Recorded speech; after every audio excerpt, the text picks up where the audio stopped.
Party ఓడింది, ఆయన కూడా ఓడిపోయారు. పవర్ పోయింది, కానీ ఆయన వాయిస్ లో బేస్ తగ్గట్లేదు. పైగా నోటి దూలతో పార్టీని, జిల్లా నేతల్ని ఇరకాటంలో పెడుతున్నారట ఆ నేత. తానేం తప్పు చేయలేదని సర్కార్ను టార్గెట్ చేయబోయి కార్నర్ అయ్యే పరిస్థితి తెచ్చుకుంటున్నారట. తీరు మార్చుకో అన్నా అని చెప్తున్నా వినడం లేదట.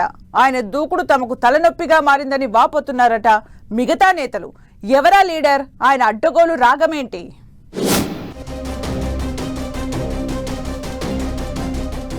అపోజిషన్లో ఉన్న రాచమల్లు ఎందుకు తగ్గడం లేదు? నోటి దూలన తప్పు చేయలేదన్న ధైర్యమా? రాచమల్లు తీరుతో వైసీపీ నేతలు ఎరకాటంలో పడిపోతున్నారా? ప్రొద్దుటూరు మాజీ ఎమ్మెల్యే శివప్రసాద్ రెడ్డి మంచి మాటకారి. తన వాక్చాతుర్యంతో తిమ్మిని బమ్మిని చేయగల సమర్థుడని పేరు.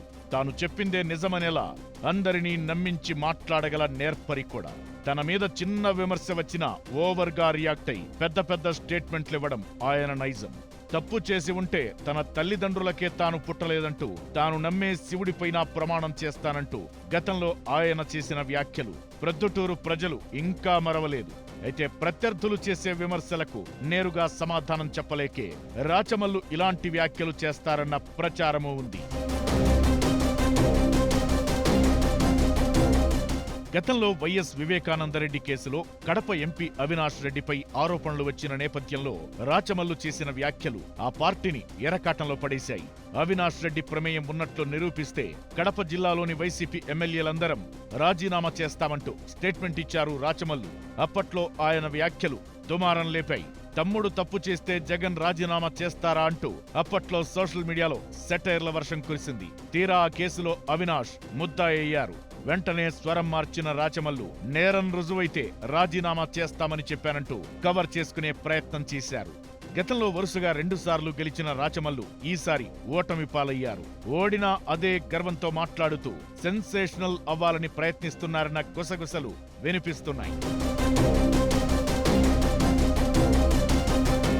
గత 5 ఏళ్లలో ప్రొద్దుటూరులో రాచమల్లు అనేక అక్రమాలకు పాల్పడ్డారంటూ ఆరోపణలు ఉన్నాయి. ఆయన ఓటమికి ప్రధాన కారణం పవర్లో ఉన్నప్పుడు చేసిన అక్రమాలే అంటూ ప్రచారం ఉంది.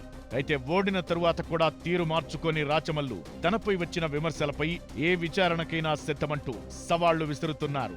మున్సిపాలిటీలో జరిగిన అభివృద్ధి పనుల్లో పెద్ద ఎత్తున అవకతవకలు జరిగినట్లు, జగనన్న కాలనీల కోసం తీసుకున్న భూమి కొనుగోళ్లలో కూడా రాచమల్లు చేతివాటం ప్రదర్శించారని ఎలిగేషన్స్ ఉన్నాయి. అయితే తాను చేసిన అవకతవకలను బయటకు తీయలేరనే ధైర్యమో, తప్పు చేయలేదన్న నమ్మకమో తెలియదుగాని ఏ ఎంక్వైరీకైనా సిద్ధమంటూ పదే పదే స్టేట్మెంట్లు ఇస్తున్నారు రాచమల్లు. వైసీపీ అధికారంలో ఉన్న టైంలో ప్రొద్దుటూరు మున్సిపాలిటీలో అవినీతికి పాల్పడ్డారన్న ఆరోపణలపై విచారణ చేయాలంటూ ఆయనే స్వయంగా వైజాగ్ వెళ్లి సిబిఐ ఆఫీస్లో ఫిర్యాదు చేసి అప్పట్లో సంచలనం సృష్టించారు.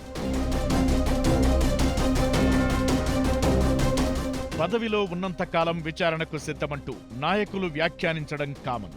ఎందుకంటే వాళ్ల ప్రభుత్వమే అధికారంలో ఉంటుంది కాబట్టి. కానీ రాచమల్లు మాత్రం ప్రభుత్వం మారిన విషయాన్ని గుర్తించలేకపోతున్నాడేమో తెలియదుగాని ఏ విచారణకైనా రెడీ అంటూ సవాళ్లు విసురుతున్నారు. వీటిని అధికార పార్టీ ఏమాత్రం సీరియస్ గా తీసుకున్నా విచారణలో రాచమల్లు అక్రమాలు ఒక్కొక్కటిగా బయటపడడం ఖాయమంటూ సొంత పార్టీ నేతలే గుసగుసలాడుకుంటున్నారు. ఇదిలాగే కొనసాగితే మిగిలిన మాజీ ఎమ్మెల్యేలపైన కూడా విచారణలు జరగొచ్చంటున్నారు. రాచమల్లు నోటి దోలతో తామెక్కడ ఇరుక్కుంటామోనన్న భయంతో మిగతా మాజీ ఎమ్మెల్యేలు ఉన్నారనే టాక్ వినిపిస్తోంది. రాచమల్లు మీడియాలో ఫోకస్ కావడం కోసం తన అభిప్రాయాన్ని అందరి అభిప్రాయంగా చెప్పడం తగదంటున్నారు. తీరు మార్చుకోని రాచమల్లుతో వైసీపీ నేతలకు వస్తున్న ఇబ్బందులేంటి? ప్రొద్దుటూరులో జరిగిన అవినీతి అక్రమాలపై ప్రభుత్వం ఎలాంటి యాక్షన్ తీసుకుంటుందో చూడాలి మరి.